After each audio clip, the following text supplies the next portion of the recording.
Selamat hari Minggu, saya percaya kita masuk dalam level kemuliaan yang lebih besar lagi. Pada edisi Voice of Pentecost kali ini, kita akan membahas faith and risk atau iman dan resiko.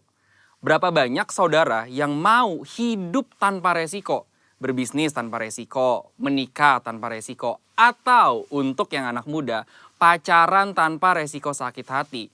Apa sih resiko itu? Resiko adalah sesuatu yang buruk yang tidak sesuai dengan harapan kita.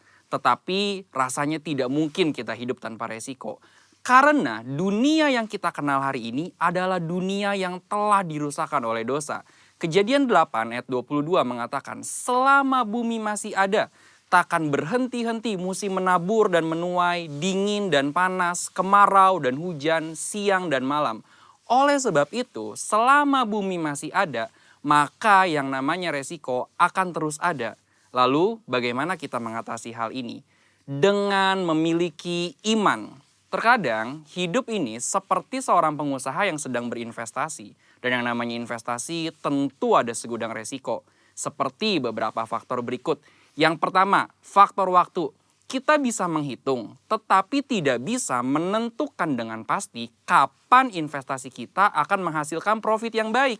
Dalam hidup ini kita juga tidak pernah bisa memastikan waktu, tapi yang pasti Tuhan selalu tepat waktu. Yang kedua, faktor karakter. Kepada siapa kita menginvestasikan uang kita akan sangat berpengaruh pada besar kecilnya resiko yang akan kita terima. Tetapi apabila kita menginvestasikan hidup kita pada Tuhan, kita tahu Dia adalah pribadi yang sangat dapat dipercayai, bahkan mengasihi kita. Yang ketiga, faktor tak terduga. Sejeli apapun kita mengelola semua resiko dalam investasi, tetap saja ada resiko yang tidak dapat kita duga. Seperti halnya tahun 2020 ini. Banyak hal yang tidak kita ketahui dan mengejutkan. Tetapi Tuhan tahu, maka dari itu memiliki iman menjadi sangat penting. Sama halnya dengan investasi yang memiliki segudang resiko. Hidup kita hari ini juga dipenuhi dengan resiko dan bahaya. Tetapi memiliki iman dan menginvestasikannya kepada Tuhan menjadi hal yang sangat penting pada titik ini. Karena ketika kita memiliki iman, ada 3 hal yang akan kita alami. Dengan iman kita mendapatkan kepastian janji-janji Allah. Dengan iman kita mendapatkan perkenanan Allah. Dengan iman kita memperluas kerajaan Allah di bumi. Seperti yang Ibrani 11 ayat 6 katakan. Tetapi tanpa iman tidak mungkin orang berkenan kepada Allah. Sebab barang siapa berpaling kepada Allah, ia harus percaya bahwa Allah ada. Dan bahwa Allah memberi upah kepada orang yang sungguh-sungguh mencari Dia.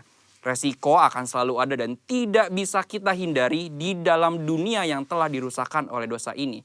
Tetapi kita, orang Pentakosta, tidaklah harus menjadi takut akan hal ini. Melainkan mempergunakan iman untuk dapat mengelola setiap resiko yang ada dalam kehidupan. Ini masa-masa yang penting untuk menguatkan kembali kepercayaan kita kepada Tuhan. Karena Dia sangat dapat dipercayai. Dan ketika kita berhasil mengelola semua resiko itu dengan iman, maka kita akan memperoleh profit, yaitu janji dan perkenanan Tuhan. Maka sebagai orang Pentakosta, hari ini jangan ragu untuk menginvestasikan iman dan seluruh kehidupan kita kepada Tuhan Yesus Kristus. Tuhan memberkati.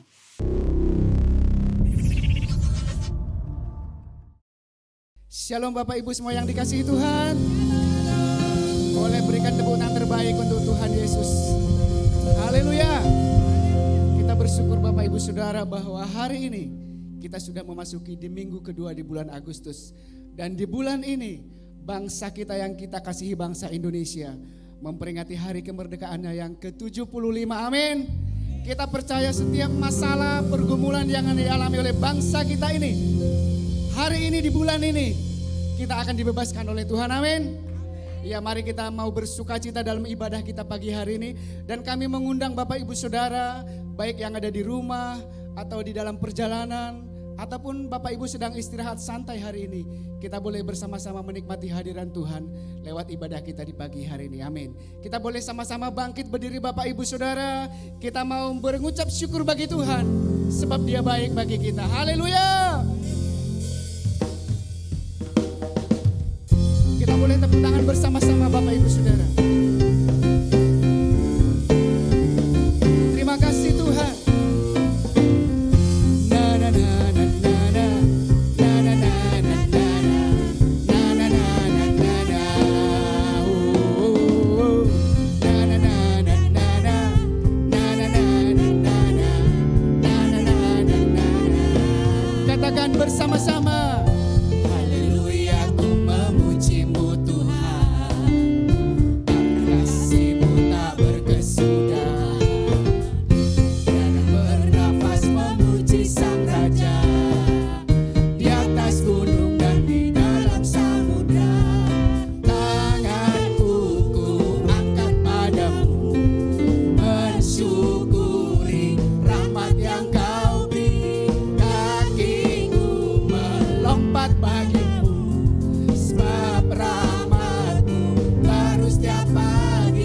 Sama-sama katakan, bersyukurlah kepada Tuhan. Amin. Sebab Dia baik, sebab Dia baik. Bahwasanya untuk selamanya, kasih setianya, kasih setianya.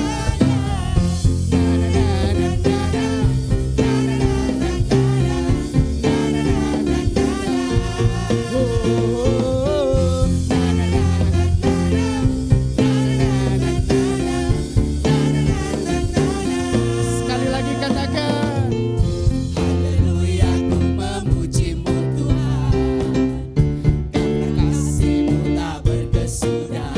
Amin. Tiada bernafas memuji Sang Raja, di atas gunung dan di dalam samudra.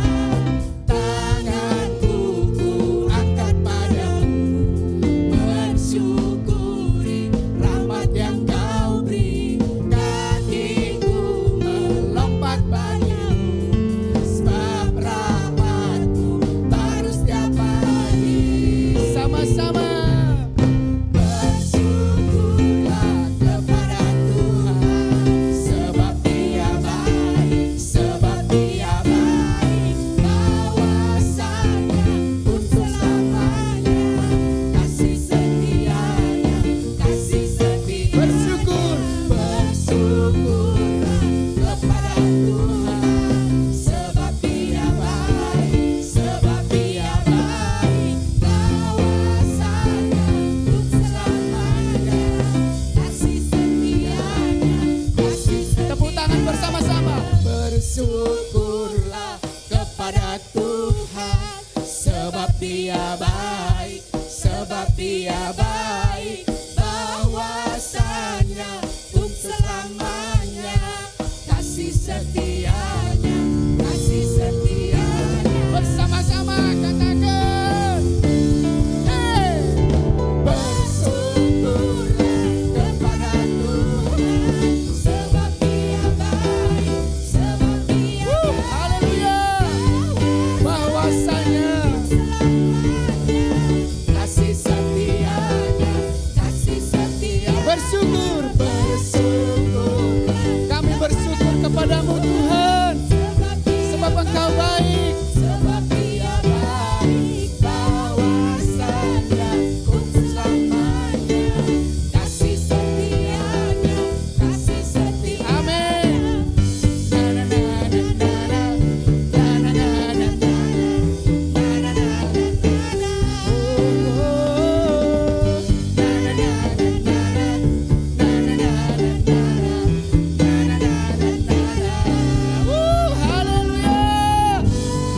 Haleluya Tuhan.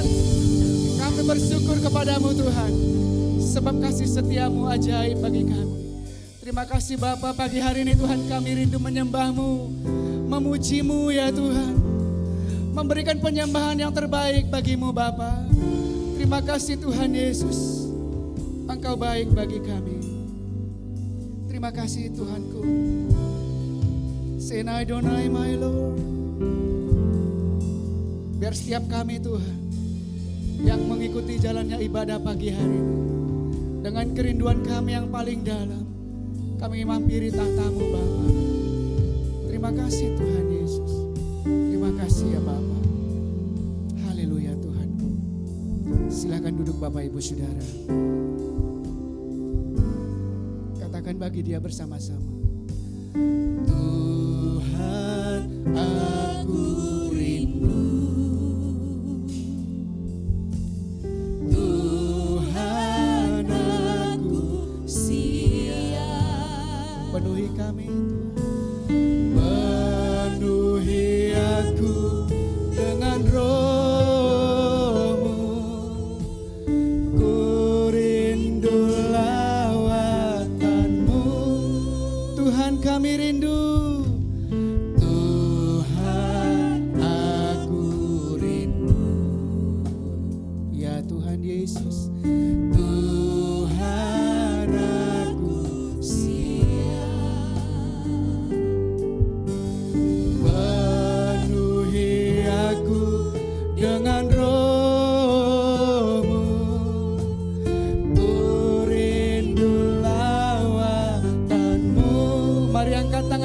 katakan bagi dia, ku rindukan kau hadir di sini saat ini Tuhan. Ku rindukan Roh-Mu mengurapi saat ini Yesus. Dari awal kami angkat pujian di hadapan-Mu ya Tuhan. Katakan bersama-sama, Tuhan aku rindu. Tuhan kami siap. Tuhan aku siap. Kami siap dipenuhi-Mu Tuhan.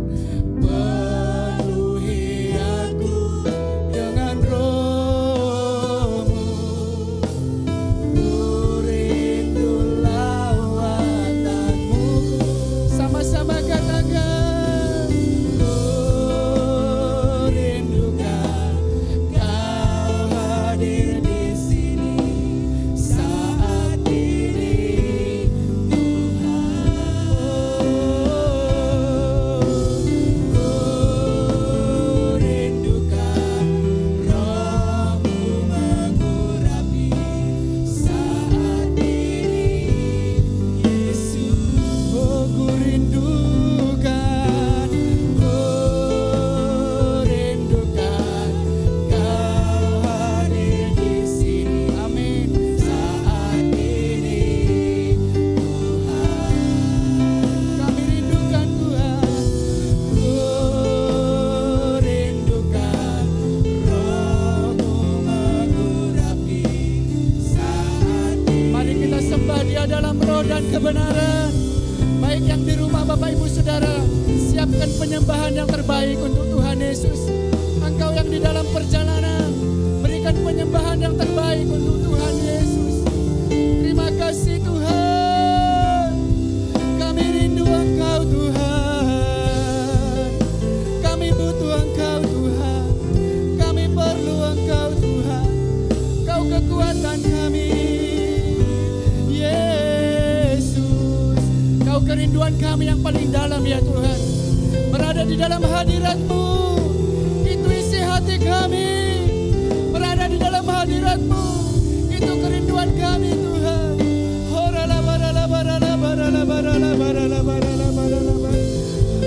I love you Lord.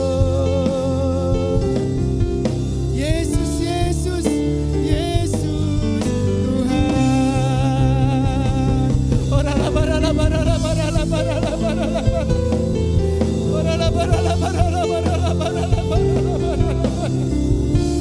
Engkaulah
Sebelum kami mendengarkan isi hati-Mu pagi hari ini Tuhan, kami mau lebih lagi berserah kepada-Mu ya Bapa.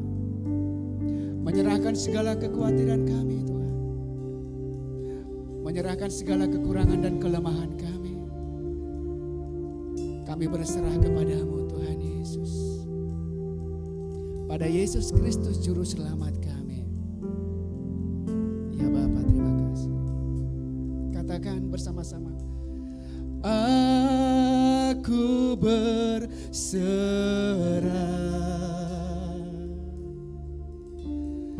Aku berserah. Amin. Pada Yesus Juru Selamat, aku berserah. Dengan sungguh-sungguh katakan, aku berserah. Aku berserah. Amin. Kami berserah Tuhan. Aku berserah. Yes Tuhan. Pada Yesus. Amin.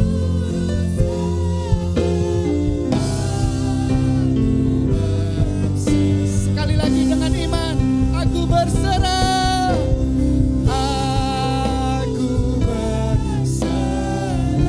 Oh Jesus, aku berserah pada Yesus. Pada Yesus Juru Selamat, sungguh-sungguh sekali lagi katakan, aku berserah. Aku berserah.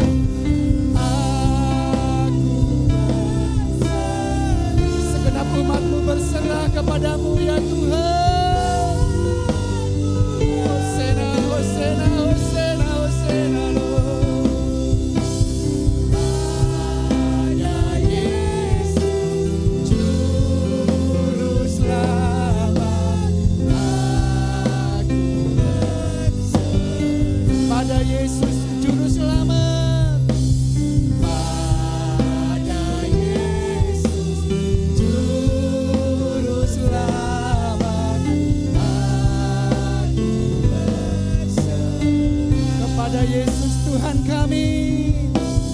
Pada Yesus Juru Selamat, aku berserah. Mari berikan tepuk tangan terbaik untuk Tuhan Yesus. Kirala barala barala barala barala barala barala barala barala. Kirala barala barala barala barala barala barala barala. Kirala barala barala barala barala barala barala barala barala. Sinai Donai my Lord. Penyerahan kamilah kekuatan kami yang sesungguhnya di hadapan-Mu ya Tuhan. Persembahan hidup kamilah kekuatan kami yang paling dalam ya Bapa. Tidak ada yang pantas kami banggakan dalam kehidupan kami Tuhan, selain kami memiliki Yesus Kristus Tuhan kami, Raja kami yang hidup, yang memperhatikan setiap kami domba-dombanya hari-hari. Mata-Mu selalu tertuju bagi kami Tuhan. Pandangan-Mu tidak pernah berpaling dari setiap kami anak-anak-Mu Tuhan. Terima kasih Bapa yang baik. Terima kasih Tuhan. Kami siapkan hati kami pagi hari ini Tuhan, untuk mendengarkan kebenaran firman-Mu. Di dalam nama Yesus Kristus kami mengucap syukur dan kami sudah menikmati hadirat-Mu Bapa. Haleluya. Amin. Shalom saudara, senang sekali bisa bertemu dengan saudara semua pada hari ini. Dan saya percaya bahwa kalau kita masih ada sampai hari ini itu pasti karena anugerah Tuhan. Kita masih bisa bertahan sampai hari ini itu pasti karena kasih karunia Tuhan. Oleh karena setiap orang yang berjalan bersama dengan Tuhan, Alkitab berkata makin lama mereka makin kuat. Bahkan sekalipun kondisi lahiriah mereka makin hari makin merosot, tetapi roh mereka selalu dibaharui dari sehari ke sehari. Saya percaya bagaimana caranya kita bisa bertahan menghadapi hari-hari yang sukar di depan nanti adalah dengan benar-benar berdiam di dalam kasih karunia Tuhan. Justru Paulus pernah berkata, ketika ada begitu banyak tekanan, ketika ada begitu banyak pergumulan, disitulah dia makin sadar bahwa kasih karunia Tuhan itu cukup bagi dia. Nah, saudara, pada hari ini saya ingin menggugah satu kerinduan dalam diri setiap kita untuk sebuah kebangunan rohani. Memang tema revival atau kebangunan rohani di masa-masa pandemi seperti ini mungkin nggak terlalu populer, saudara. Oleh karena setiap kita bergumul dengan masalah kita masing-masing, setiap kita bergumul dengan bahkan pemenuhan kebutuhan hidup kita sehari-hari. Sehingga ide-ide, pemikiran-pemikiran tentang Pentakosta ketiga atau tentang sebuah kebangunan rohani adalah sesuatu yang jangan lu dipikirin deh Pak, saya lagi mikirin yang lain.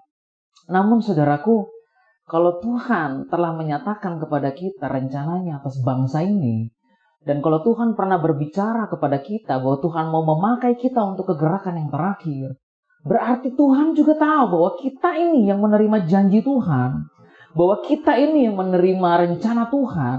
Kita ini adalah orang-orang yang bisa saja pada akhirnya mengalami tantangan dalam perjalanan kita untuk menggenapi tujuan Tuhan tersebut. Dan salah satu tantangannya adalah masa pandemi ini. Saudara, hari ini tema kita adalah The Moment of Visitation, waktu lawatan. Mengapa saya beri judul ini? Oleh karena saya percaya di tengah-tengah kebingungan, ketidakpastian, mungkin masa depan yang suram, kegelapan yang sedang menutupi bumi, Tuhan sebenarnya sedang melawat umatnya. Tuhan sebenarnya sedang melawat gerejanya. Dan Tuhan mungkin saat ini sedang melawat saudara. Mari kita baca, saudara, dalam firman Tuhan, Lukas pasal 19, ayatnya yang ke-37 sampai selanjutnya. Saya akan bacakan buat saudara semua. Ketika ia dekat Yerusalem, di tempat jalan menurun dari Bukit Zaitun, mulailah semua murid yang mengiringi dia bergembira dan memuji Allah dengan suara nyaring oleh karena segala mujizat yang telah mereka lihat. Kata mereka, diberkatilah dia yang datang sebagai raja dalam nama Tuhan. Damai sejahtera di sorga dan kemuliaan di tempat yang maha tinggi. Beberapa orang Farisi yang turut dengan orang banyak itu berkata kepada Yesus, Guru, tegurlah murid-muridmu itu. Jawabnya, aku berkata kepadamu, jika mereka ini diam, maka batu ini akan berteriak.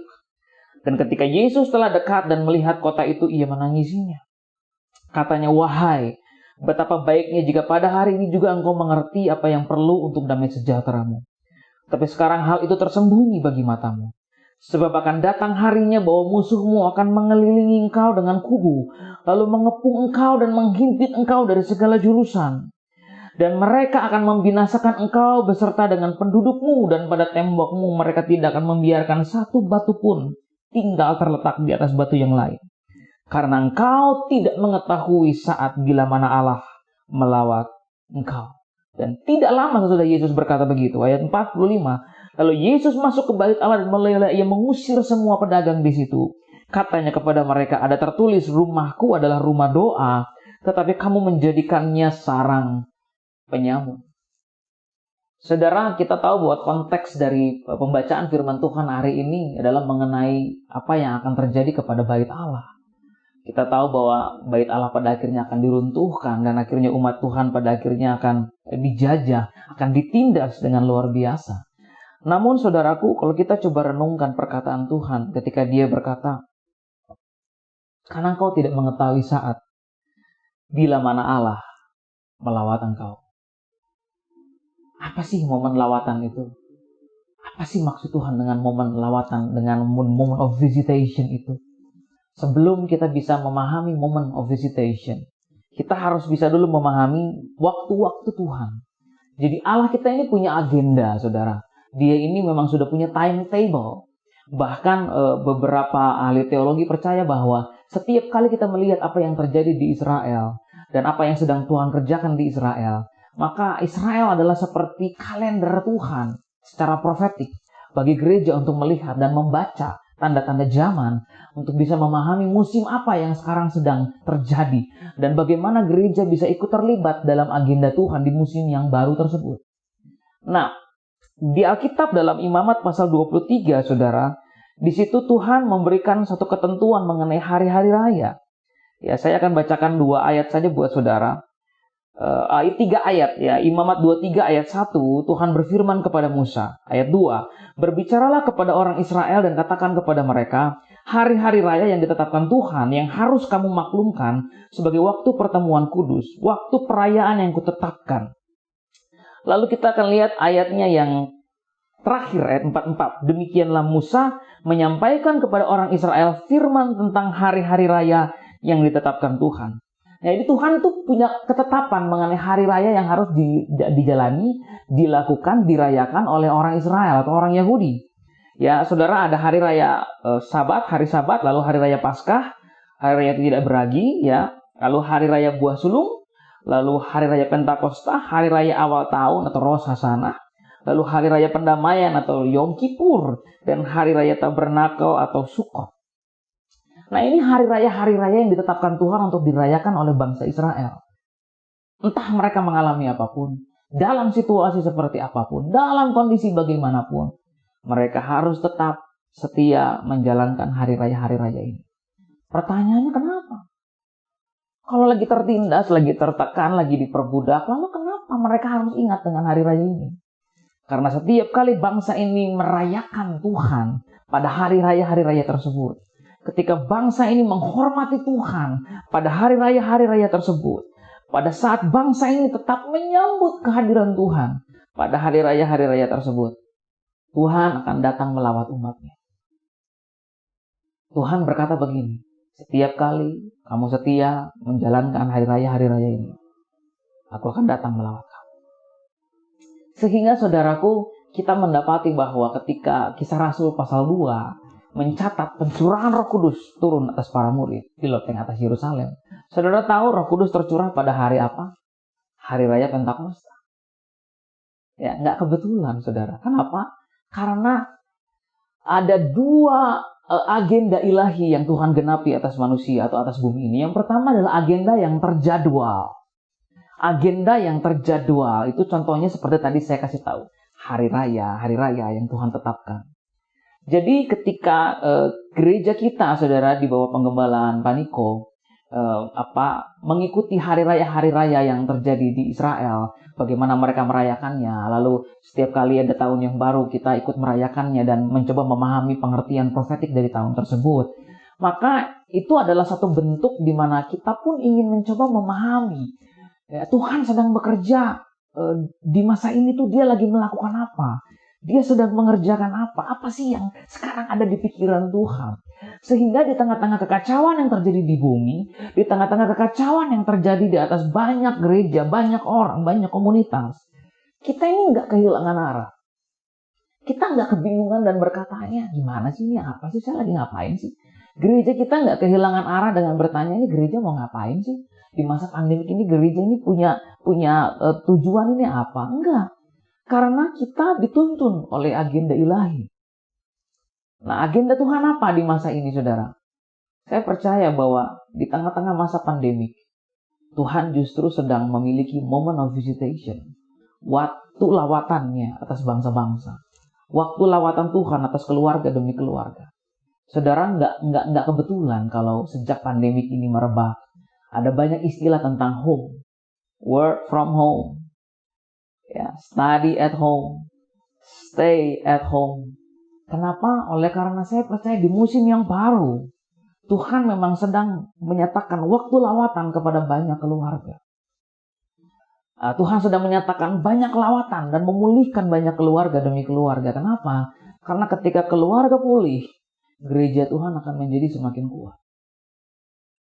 Saudara, mulaikah saudara menyadari bahwa Tuhan sedang melawat umat? Coba kita buka mata kita dan lihat keadaan sekeliling. Di tengah-tengah ketekanan yang kita alami, masalah yang kita alami, pergumulan yang kita alami, penantian kita akan terobosan dan janji Tuhan.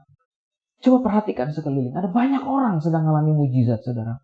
Ada banyak orang yang sedang bertobat dan terima Yesus sebagai juru selamat. Ada banyak orang yang sebenarnya sedang mengalami pembaharuan hidup. Ada orang-orang yang kembali kepada kasih mereka yang mula-mula. Ada orang-orang yang kembali menyelidiki kehidupan mereka selama ini dan berbalik kepada Tuhan. So ada banyak peristiwa dahsyat yang menyatakan bahwa Allah sedang melawat umatnya dengan luar biasa. Dan kalau kita justru terbelenggu dengan kondisi saat ini dan berpikir, masa ini susah sekali sih. Ya, situasi seperti ini berat, Pak. Boro-boro mikirin Tuhan.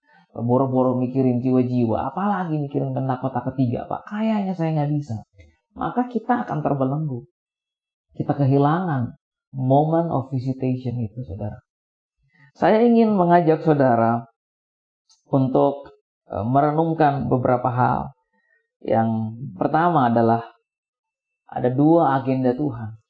Agenda yang pertama adalah satu agenda yang terjadwal. Dan agenda yang kedua adalah satu agenda yang tidak terjadwal. Nah, agenda yang terjadwal adalah satu agenda di mana Tuhan telah menetapkan waktu-waktu bagi umatnya. Sehingga pengkhotbah pernah berkata, untuk segala sesuatu ada waktunya. So, ada hal-hal yang Tuhan akan genapi pada waktu yang sudah Tuhan tetapkan. Tapi ada hal-hal yang Tuhan akan kerjakan secara tiba-tiba. Ya, kita nggak tahu timingnya, kita nggak tahu waktunya. Tiba-tiba Tuhan bergerak dengan luar biasa. Nah, saudara, kalau kita baca di Alkitab, ada contoh-contoh waktu kunjungan yang terjadwal ketika Tuhan melawat umatnya. Yang pertama adalah perjumpaan bangsa Israel dengan Allah di gunung setelah mereka keluar dari Mesir. Tuhan berkata kepada Musa, persiapkan bangsa itu, karena aku akan menjumpai mereka. Lalu akhirnya bangsa itu bersiap-siap, mereka berpuasa, dan akhirnya menguduskan diri mereka untuk berjumpa dengan Tuhan. Sayangnya mereka takut berjumpa dengan Tuhan, dan akhirnya mereka suruh Musa ketemu dengan Tuhan. Tapi itu adalah momen yang terjadwal. Tuhan berkata, aku mau berjumpa dengan mereka. Yang kedua adalah ketika api Tuhan turun di Gunung Karmel saat Elia berhadapan dengan nabi-nabi palsu. Itu terjadwal momentumnya, saudara. Ya, ketika nabi-nabi Baal dan nabi-nabi Asyera, jadi total itu 400 sama 450, 850 nabi palsu berhadapan dengan seorang Elia. Dan di momen seperti itu yang sudah ditetapkan, sudah terjadwal, eventnya sudah terjadwal, api Tuhan turun dari langit dan melawat korban bakaran yang Elia persembahkan. Lalu orang Israel tiba-tiba tersungkur dan berkata, sungguh dialah Tuhan dan sungguh dialah Allah. Yang ketiga adalah contohnya ketika Yesus di atas bukit berubah rupa di hadapan murid-muridnya. Itu pun sudah terjadwal. Itu satu event yang sudah terjadwal. Di mana ketika Yesus naik ke atas gunung untuk bertemu dengan Musa dan Elia, kemuliaan ulah Tuhan dinyatakan dan ada suara guntur yang membuat murid-murid menjadi takut. Lalu Tuhan berkata, inilah anakku yang kukasihi, aku berkenan kepadanya, dengarkan dia. Lalu contoh ketika Salomo berdoa saat peresmian bait Allah. Lalu kemuliaan Tuhan turun dengan dahsyat. Itu sudah terjadwal, saudara. Dan yang terakhir, Kisah Rasul 2. Murid-murid menantikan Roh Kudus di loteng Yerusalem. Itu pun sudah terjadwal. Maksud saya adalah begini, saudaraku. Di tengah-tengah masa pandemi, krisis seperti ini, kita harus memiliki agenda Tuhan untuk kita lakukan. Kita nggak boleh kehilangan arah dan bingung mau berbuat apa. Kita justru hari-hari ini mulai dekat cari Tuhan, tanya Tuhan dan berkata, what can I do, Lord? What can I do? What can I do for you? What can I do, Lord? Apa yang bisa gerejaku lakukan buat Tuhan? Even apa yang bisa kami buat? Jangan biarkan pandemik dan semua hal yang sifatnya menakutkan ini membuat kita akhirnya kehilangan agenda ilahi yang terjadwal tadi. Saya percaya bahwa Tuhan masih mau menyatakan agendanya buat gereja. Khususnya gereja NCC di Cikarang. Tuhan mau menyatakan agendanya buat gereja saudara. Tuhan ingin saudara bergerak dengan satu pergerakan, membuat event-event dengan tujuan untuk menyuarakan pesan-pesan Tuhan dan melihat banyak orang bertobat bahkan secara online. Saya kemarin beberapa hari lalu, saudara, ada beberapa teman orang yang saya mentori WA dan mengatakan bahwa dia melakukan pelayanan pelepasan secara online. Ya, terus saya dikasih lihat screenshot chattingan dia. Saya pikir, oh amazing. Nggak pernah menduga bahwa secara online pelepasan bisa dilakukan dengan baik. Nah, saudaraku, apa Apa event yang mau kita buat? Apa sih sesuatu yang sudah terjadwal oleh Tuhan tadi yang kita mau genapi? Di tengah-tengah kesukaran, kesulitan, tantangan, dan pergumulan, apa yang mau kita persiapkan? Nah, kita kan nanti saudara akan masuk ke tahun yang baru, ya, dalam kalender Israel, kurang lebih mungkin antara bulan Agustus September. Saya kurang ingat apakah Agustus September atau September Oktober. Tapi bagaimana kita mempersiapkan diri kita untuk tahu apa yang mau Tuhan nyatakan di musim yang baru? Apa yang Tuhan mau nyatakan kepada gerejanya? Supaya gereja memiliki satu agenda untuk dikerjakan. Dan saya percaya alasan mengapa Tuhan mengizinkan wabah ini datang dan sepertinya memporak-porandakan program-program yang gereja miliki atau pribadi-pribadi miliki, ministry miliki, pengkhotbah-pengkhotbah yang diundang kehilangan undangan khotbahnya. Itu oleh karena Allah sepertinya sedang merestrukturisasi ulang agenda yang gereja dan yang hamba-hamba Tuhan, bahkan umatnya punya. Tuhan ingin menyelaraskan kembali semua agenda, semua event, semua program, dan rencana yang kita punya. Supaya selaras dengan rencana Tuhan. Hari ini saudara, ayo kita lupakan sebentar deh masalah kita. Kita ini sama-sama kena dampak, saudara. Saya kena dampak dari krisis ini, saudara kena dampak dari krisis ini. Cuma mungkin gak kelihatan doang karena wajah saya senyum. Tapi mau gak kita lupakan sebentar semua tantangan, masalah, pergumulan kita dan mulai bertanya sama Tuhan, what can I do? Agenda apa yang Tuhan membukakan buat saya? Ada rencana Tuhan apa buat bangsa saya di tengah-tengah hal seperti ini? Saya percaya ini waktu lawatan Tuhan bagi bangsa kita. Hebat bangsa ini, kuat saudara bangsa ini. Sementara bangsa-bangsa lain sudah masuk kepada krisis, bangsa kita menurut berita terakhir masih belum. Jadi cukup kuat bangsa ini. Ayo kita berdoa sama-sama dan kita bertanya kepada Tuhan apa yang dapat kita lakukan. Karena ini momen yang paling tepat bagi kita justru. Untuk melihat kemuliaan Tuhan dinyatakan dan lawatan Tuhan dinyatakan. Atas orang-orang, atas keluarga-keluarga, atas komunitas demi komunitas. Amin. Nah saudaraku, yang kedua adalah agenda yang tidak terjadwal atau yang tiba-tiba. Dalam Wahyu 1 ayat 7 dikatakan begini saudara. Lihatlah ia datang dengan awan-awan. Dan setiap mata akan melihat dia. Juga mereka yang telah menikam dia. Dan semua bangsa di bumi akan meratapi dia. Ya, amin. Aku adalah Alfa dan Omega, firman Tuhan Allah. Yang ada dan yang sudah ada dan yang akan datang, yang maha kuasa. Saudara, akan ada satu momen yang tidak terjadwal dalam tanda kutip. Walaupun memang sudah ditetapkan waktunya sudah oleh Tuhan. Tapi agenda ini memang tidak dinyatakan kepada manusia. Akan terjadi secara tiba-tiba. Di mana Tuhan akan datang di awan-awan. Dan setiap mata akan melihat dia. Setiap mata akan melihat dia. Dia akan datang secara tiba-tiba. Pengangkatan akan terjadi secara tiba-tiba. Di mana orang-orang terangkat. Jadi akan ada momen-momen yang tiba-tiba, saudara. Dan saya percaya pandemik ini pun menjadi momentum yang sepertinya tiba-tiba. Allah izinkan wabah ini merebak dengan tujuan agar manusia kembali mencari Tuhan. Ini waktu lawatan Tuhan yang secara tiba-tiba saja terjadi. Saudara, ketika Tuhan mau melawat umatnya, ada dua hal yang dapat terjadi. Dia melawat umatnya lewat waktu yang sudah dia tetapkan, yang sudah dinyatakan kepada umatnya. Tapi ada kalanya dia mau melawat umatnya tanpa memberitahu waktunya kepada kita. Nah, di tengah-tengah masa pandemik seperti ini, ayo kita coba mulai kenali, pahami bahwa ini waktu lawatan Tuhan. Buat saya. Saudara, Alkitab berkata bahwa Tuhan akan meluputkan orang-orang yang dipilihnya. Tuhan akan meluputkan orang-orang yang dikasihinya. Kita adalah orang-orang yang akan diluputkan Tuhan di tengah-tengah krisis dan pandemi ini. Kita adalah orang-orang yang akan diluputkan Tuhan di tengah kekacauan dan kegelapan yang menutupi bumi. Saudara mungkin bertanya, diluputkan dari apa, Pak? Buktinya saya kena PHK. Diluputkan dari apa, Pak? Buktinya saya bangkrut. Diluputkan dari apa, Pak? Buktinya sekarang saya bergumul dengan kebutuhan hidup sehari-hari. Kalau Alkitab bicara tentang diluputkan, itu bahasa Inggrisnya remnant. Artinya sisa-sisa. Ketika Tuhan bicara tentang meluputkan umatnya, dia bicara tentang meluputkan umatnya dari kematian rohani. atau dari kematian iman. Kenapa? Karena Tuhan perlu, nah kalau saya pakai contoh, Tuhan perlu satu generasi ini ya, nah ini diluputkan. Ya mereka harus disembunyikan, diluputkan. Yang lain mungkin imannya mati, imannya gugur, imannya padam.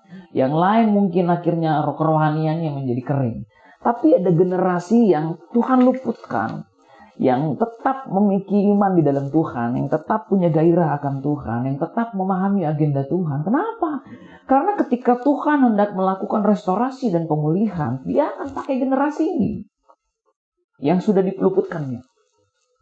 Jadi kalau kita orang-orang yang sampai sekarang setelah mengalami tekanan, masalah, pergumulan masih tetap memegang teguh iman kita pada Tuhan, kita adalah orang-orang yang diluputkan oleh Tuhan. Dan percayalah saudara, ketika Allah hendak bergerak untuk memukul balik musuh, dia akan pakai kita. Dia akan pakai gereja. Dia akan pakai orang-orang yang terluput, remnants ini. Kalau pakai bahasa Daud pernah berkata begini, Tuhan, bangkitlah, serahkan musuhmu, balaskanlah Tuhan perbuatan dari orang-orang yang berbuat jahat kepada umat pilihan. Ketika Allah hendak melakukan serangan balasan kepada musuh, kepada iblis, dia akan pakai gereja. Gereja yang diluputkan dari kematian rohani. Saudara, mari kita kembali baca ayat tadi di awal yang kita sempat baca. Ketika ia dekat Yerusalem, ayat 37, di tempat jalan menurun dari Bukit Zaitun, mulailah semua murid yang mengiringi dia bergembira dan memuji Allah dengan suara nyaring, oleh karena segala mujizat yang telah mereka lihat. Kata mereka, diberkatilah dia yang datang sebagai raja dalam nama Tuhan, damai sejahtera di sorga, dan kemuliaan di tempat yang maha tinggi. Beberapa orang Farisi yang turut dengan orang banyak itu berkata kepada Yesus, Guru, tegurlah murid-muridmu itu. Jawabnya, aku berkata kepadamu, jika mereka ini diam, maka batu ini akan berteriak. Saudara,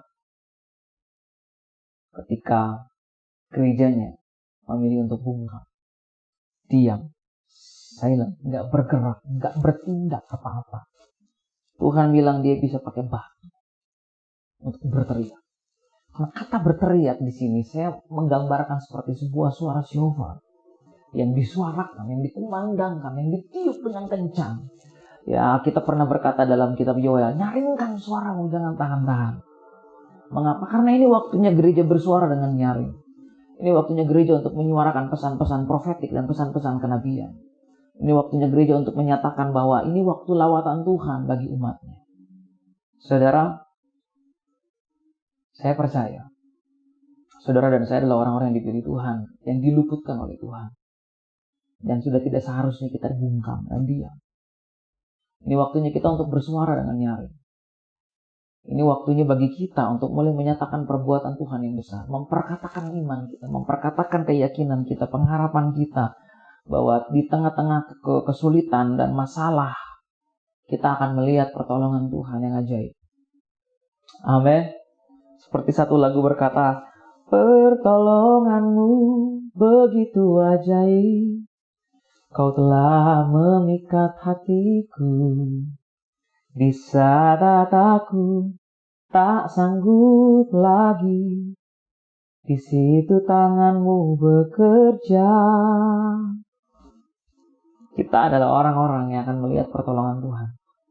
Jangan patah semangat, saudara. Jangan menjadi kecil hati dan tawar hati. Kuatkan dan teguhkan hatimu.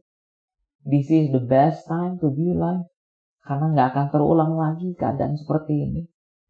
Kapan lagi saudara kita diberi kesempatan oleh Tuhan untuk melayani dia di tengah-tengah masa krisis dan pandemi? Kapan lagi kita diberi kesempatan oleh Tuhan untuk berhadapan dengan maut setiap hari? Seperti Paulus pernah berkata, oleh karena engkau, seperti Daud pernah berkata, oleh karena engkau aku berada dalam bahaya maut sepanjang hari. Ya, Paulus juga pernah berkata demikian, mengutip perkataan Daud. Oleh karena engkau, kami ada dalam bahaya maut sepanjang hari. Kapan lagi kita punya pengalaman seperti itu ketika kita melayani Tuhan, ketika kita mengikuti Tuhan, ketika kita coba keluar dari rumah, maut sudah menunggu di depan rumah oleh karena virus ini. Tapi kita percaya bahwa ada malaikat, ada darah Yesus yang memateraikan setiap kita. Yang akan meluputkan kita dari kematian rohani.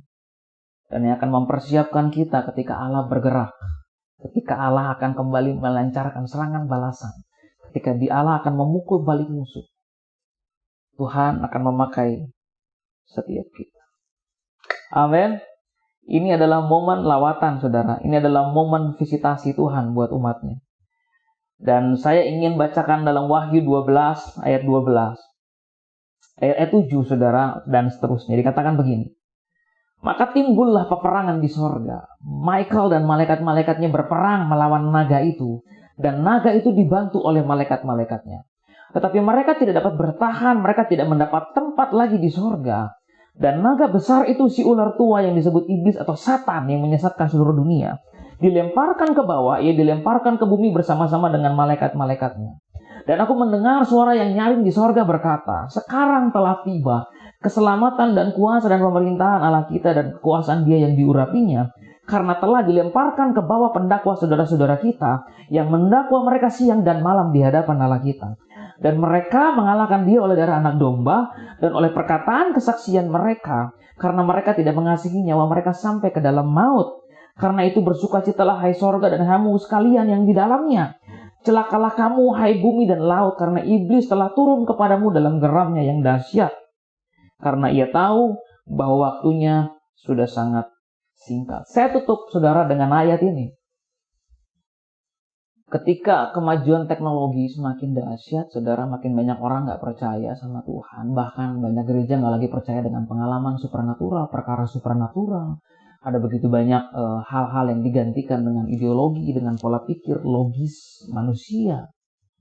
Kita baca dalam kitab Wahyu, maka timbul peperangan di sorga. Michael dan malaikat-malaikatnya berperang melawan naga itu. Dan naga itu dibantu oleh malaikat-malaikatnya. Saya ingin tanya sama saudara, ini sifatnya simbolis atau literal? Ini sifatnya emang terjadi begitu seperti yang tertulis atau itu cuma simbol doang, Pak? Mungkin yang dimaksud dengan malaikat bukan dengan Michael dan malaikatnya ya mungkin bukan beneran Michael dan malaikat, Pak. Yaitu mungkin manusia, siapa kayak gitu yang dipakai Tuhan dengan luar biasa. Mungkin ada anak Tuhan yang sungguh-sungguh mencintai Tuhan dan itu malaikat Michael dan malaikat-malaikat itu simbol dari mereka. Begitu, saudara. Kalau misal kita lihat tadi naga di sini, itu simbol dari apa, saudara, naga itu? Ya itu simbol dari orang jahat, Pak. Ya jadi naga dan malaikat-malaikatnya ya oknum orang jahat dan orang-orang jahatnya. Ya kan kalau kita memang selalu ingin berpikir secara logis, kita akan membaca Wahyu 12 ya secara logis. Tapi Michael ini ya Michael, saudara. Dan malaikat-malaikat ini ya malaikat. Ini bukan simbol. Ini beneran malaikat dan maksudnya penghulu malaikat Michael dan memang malaikat-malaikat. Dan yang disebut di sini dengan naga dan naga itu dibantu oleh malaikatnya, ya adalah setan dan malaikat yang jatuh. Dengan kata lain, Alkitab menyatakan di hari akhir, peperangannya adalah peperangan yang supranatural. Bukan yang natural perangnya. Peperangan yang sifatnya supranatural, dengan kata lain, menjelang hari-hari terakhir, intensitas dari peperangan yang supranatural itu akan makin kuat. Di hari-hari terakhir, menjelang hari-hari yang terakhir, entah teknologi mau maju sedemikian rupa, mungkin nanti bakal ada 5G, 6G jaringan internet. Perangan akan menjadi supranatural, makin ngeroh. Nah, kalau kita gereja nggak kembali kepada identitas kita yang sebenarnya, yaitu roh, manusia roh, ya kita akan menjadi orang-orang yang kalah. Gereja akan menjadi gereja yang powerless dan tanpa kuasa menjelang di hari terakhir ini. Saudaraku, ini waktu lawatan Tuhan buat kita. Saya percaya yang pertama kali dilawat adalah gereja. Tuhan sangat mengasihi gerejanya sehingga Dia melawat gerejanya. Saya percaya gereja terluka, gereja mungkin sekarang sedang mengalami luka-luka. Dan Tuhan sedang menyembuhkan luka gerejanya, Dia sedang melawat gerejanya. Tapi bukan cuma itu, Dia mau pakai gerejanya di tengah-tengah krisis, kegelapan yang menutupi bumi ini. Untuk gerejanya bangkit menjadi terang. Dan melihat lawatan Tuhan dinyatakan atas banyak orang. Karena ada banyak orang-orang yang selama ini belum pernah membuka hidupnya buat Yesus. Akhirnya membuka hatinya untuk juru selamat. Oleh karena ini adalah waktu lawatan Tuhan. Saudara, ini waktu lawatan Tuhan buat keluarga kita. Secara pribadi pandemik ini bagi saya dan keluarga adalah momen lawatan buat kami.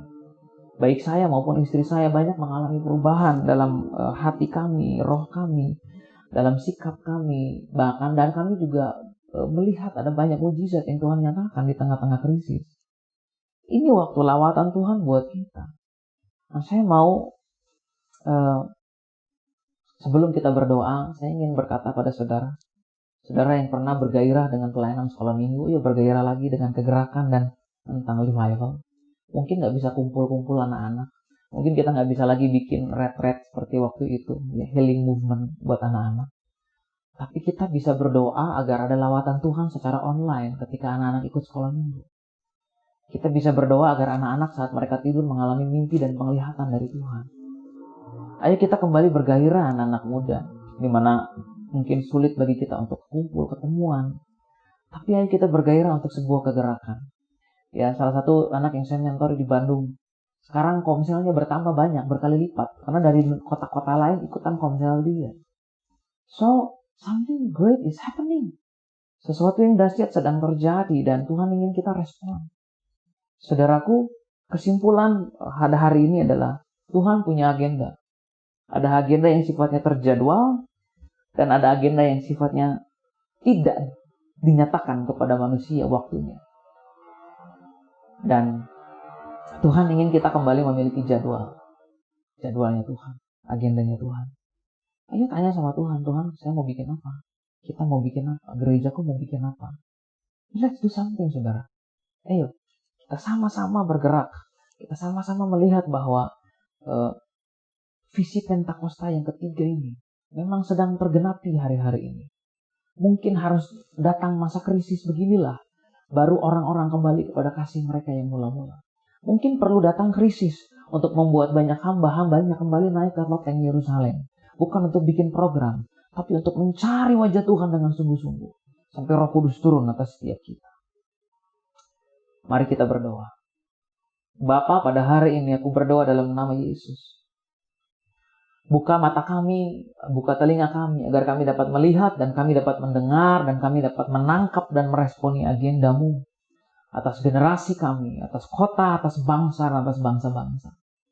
Jangan biarkan kami menjadi pasif dan berdiam diri, tapi biarlah kami menjadi orang-orang yang bergairah dengan apa yang Tuhan mau kerjakan. Mungkin momen seperti ini adalah momen yang sudah Tuhan siapkan dan sediakan buat kami. Untuk justru dapat mengalami terobosan, untuk mengalami promosi. Mungkin momen seperti ini adalah momen di mana justru Tuhan sedang buka jalan, justru Tuhan saat ini sedang menyatakan kemuliaannya bagi kami. Ya Tuhan, biarlah kami menjadi orang-orang yang terluput, yang Tuhan simpan dan persiapkan.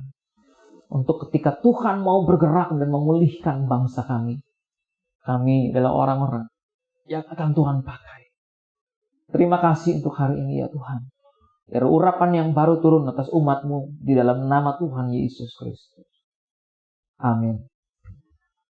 Tuhan Yesus memberkati setiap saudara. Sampai bertemu lagi. Shalom. Terima kasih Bapak Ibu Saudara untuk kebenaran firman yang begitu luar biasa yang disampaikan oleh hambanya Pastor Yosef Kelly. Kami atas nama diaken dan pengerja dan seluruh umat Tuhan mengucapkan terima kasih atas pelayanan firman Bapak yang luar biasa bagi kami. Saatnya kami akan tiba untuk menaikkan doa syafaat bagi Tuhan Yesus. Sebelumnya kita angkat pujian bagi Dia. Terima kasih Tuhan. Angkat tanganmu bagi Dia. Mulutku penuh dengan pujian kepadamu ya Yesus Tuhan. Sepanjang hari ku beri penghormatan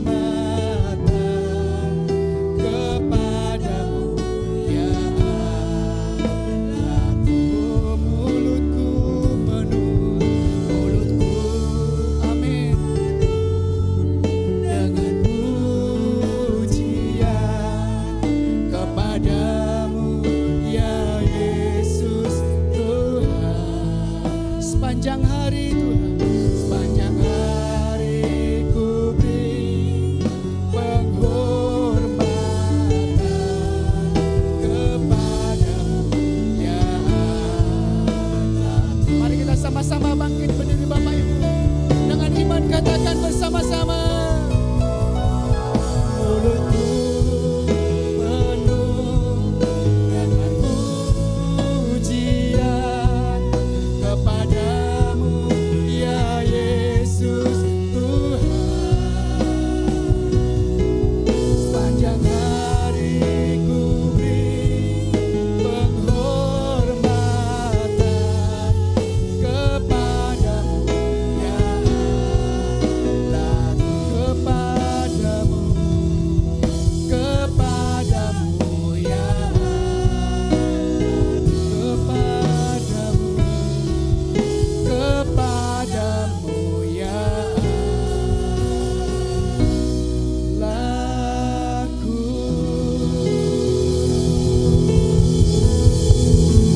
di surga, kami bersyukur pada siang hari ini Tuhan. Kalau Tuhan telah memimpin ibadah kami dari awal pertengahan hingga akhirnya, dan kami bersyukur Tuhan kalau kami boleh memuji menyembah Engkau. Kami bersyukur Tuhan kalau kami boleh menikmati kebenaran firman-Mu yang memberkati kami, yang memberikan kekuatan baru bagi kami, yang memulihkan kehidupan kami. Terima kasih atas semuanya itu Tuhan. Kami berdoa Tuhan, dimanapun kami berada Tuhan, baik yang ada di rumah, yang ada di jalan, maupun yang ada kami di tempat ini Tuhan. Kami percaya Tuhan memberkati kami melalui ibadah ini. Terima kasih Tuhan. Kami berdoa Tuhan bagi hamba-Mu yang telah menyampaikan kebenaran firman-Mu pada siang hari ini. Tuhan Yesus, Engkau selalu memakai hamba-Mu ini Tuhan. Urapi selalu dia Tuhan, agar melalui pelayanan hamba-Mu ini Tuhan, banyak jiwa dibawa kepada Tuhan untuk diselamatkan. Terima kasih Yesus. Dan pada siang hari ini kami berdoa Tuhan bagi umat Tuhan, jemaat-Mu Tuhan, yang mengalami sakit penyakit pada saat ini Tuhan, yang mengalami kelemahan tubuh Tuhan. Pada siang ini kami berdoa di dalam nama Yesus, Engkau menyembuhkan Tuhan, Engkau melawat dia Tuhan, mereka Tuhan, agar melalui ibadah ini Tuhan, umat-Mu disembuhkan dan dipulihkan. Begitu juga kami berdoa Tuhan, yang punya pergumulan beban berat Tuhan, baik itu masalah ekonomi Tuhan, masalah keuangan, Tuhan Yesus, Engkau lawat mereka pada saat ini Tuhan. Berikan kekuatan baru bagi mereka Tuhan melalui firman-Mu ini Tuhan, agar mereka bisa melewati hari-hari yang sulit ini Tuhan bersama Yesus. Terima kasih Tuhan. Dan pada siang hari ini juga Tuhan, kami berdoa Tuhan bagi bangsa dan negara kami Indonesia. Tuhan Yesus, kami berdoa bagi pemimpin-pemimpin bangsa kami, dari presiden, wakil presiden, begitu juga menteri-menteri yang ada, baik dari pemerintahan, dari pusat maupun ke daerah terpencil sekalipun. Tuhan Yesus, Engkau memberikan hati yang takut akan Tuhan di dalam memimpin bangsa kami ini Tuhan. Berikan kemampuan kepada mereka Tuhan, agar mereka bisa memimpin bangsa kami dengan baik dan benar ya Tuhan. Kamu memberkati juga Tuhan keamanan, baik itu dari TNI, polisi. Engkau juga campur tangan di dalam kehidupan mereka Tuhan. Berikan kuasa kepada mereka Tuhan, agar bangsa kami Tuhan bisa dijaga dengan baik dan benar ya Bapa. Terima kasih ya Tuhan. Kami juga berdoa Tuhan bagi pemimpin rohani kami, baik itu gembala pembina kami, gembala rayon kami, begitu juga gembala kami di tempat ini. Tuhan Yesus, Engkau pakai terus hamba-hamba-Mu ini Tuhan, di dalam pelayanan mereka Tuhan. Berikan kemampuan kepada mereka Tuhan, agar banyak jiwa-jiwa diselamatkan Tuhan, banyak jiwa-jiwa bertobat Tuhan, dibawa kepadamu Tuhan Yesus. Terima kasih Tuhan, terima kasih Bapa. Kami juga bersyukur Tuhan atas persembahan yang telah kami berikan pada saat ini. Tuhan Yesus, Engkau juga memberkati persembahan ini Tuhan, agar bisa dipergunakan untuk pelebaran gereja, pekerjaan Tuhan di gereja-Mu di tempat ini. Terima kasih Tuhan. Dan sebentar lagi Tuhan, kami akan menutup ibadah kami pada siang hari ini. Dan kami percaya penyertaan Tuhan, pertolongan Tuhan selalu menyertai kehidupan kami. Dan sebelumnya Tuhan, kami rindu menerima berkat-Mu melalui hamba-Mu. Kami memuji kebesaran-Mu,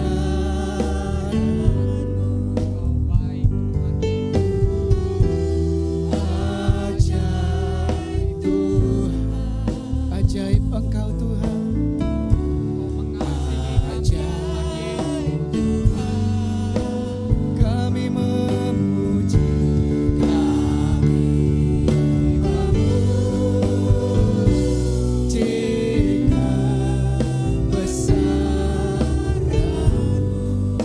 ajaib Kau Tuhan, ajaib Tuhan,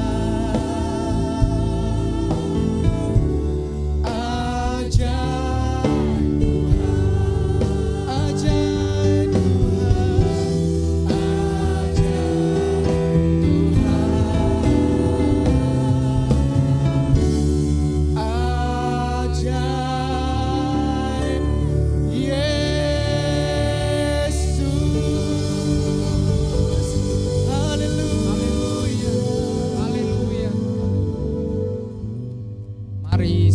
kita berharap hanya kepada Tuhan Yesus Kristus.